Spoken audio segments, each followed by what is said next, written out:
উর্বশী মাইয়ারে তোর কলসির ভেতর কি খাঁটি গরুর দুধ বেচতে এনেছি। দে না একটু খাই, দামটা আগে চাই, আর দে না একটু খাই। দামটা আগে চাই, তোদের মতো ভিড় খাওয়াদের চেনে রেখেছি। উর্বশী মাইয়ারে তোর কলসির ভেতর কি খাঁটি গরুর দুধ বেচতে এনেছি।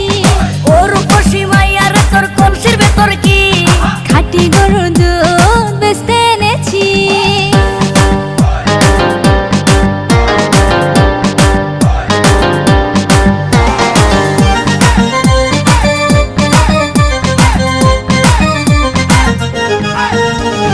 তোর দুধেতে আছে পানি, আমি কিন্তু সবই জানি। না খাওয়ালে জানবে সবাই তোর দুধেতে কোনো স্বাদ নাই।